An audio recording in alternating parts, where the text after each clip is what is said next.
Koikimedia, I'm looking to walk closer to your doorstep once again. Ẹ má bínú wípé a lọ a dẹ̀ tún ti padà wá. Ojú pópó ojú ọ̀nà ìlú Àkúrẹ́ ibẹ̀ ni a wà. Tí ẹ jẹ́ kí a farabalẹ̀ kí a rí wípé àṣà àti ìṣẹ̀ṣe ilẹ̀ Yorùbá ó jẹ́ nǹkan tó ṣe pàtàkì tó ṣe gbòógì tí ó yẹ kí àwa ọmọ Yorùbá kí a máa ṣe ní òrèkóòrè ní gbogbo ìgbà.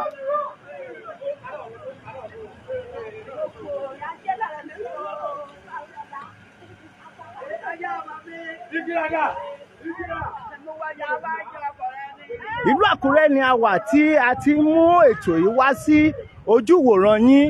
Gẹ́gẹ́ bí ohun tí ẹ ti mọ̀ wípé a sọ wípé ọ̀rọ̀ tó ń lọ ní ìlú Nàìjíríà ìlú ilẹ̀ Yorùbá ni a wà tí a dẹ̀ ti mú ohun tí ó ń lọ lọ́wọ́lọ́wọ́ báyìí wá sí ojúwòran yín gẹ́gẹ́ bí ètò tí à ń ṣe ní orí ìkànnì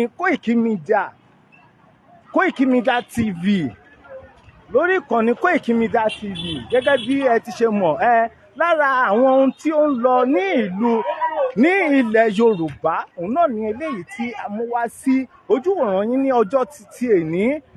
A ti gó wá sí bíbáyìí ní àti àárọ̀ ni a ti wà ní ibi báyìí.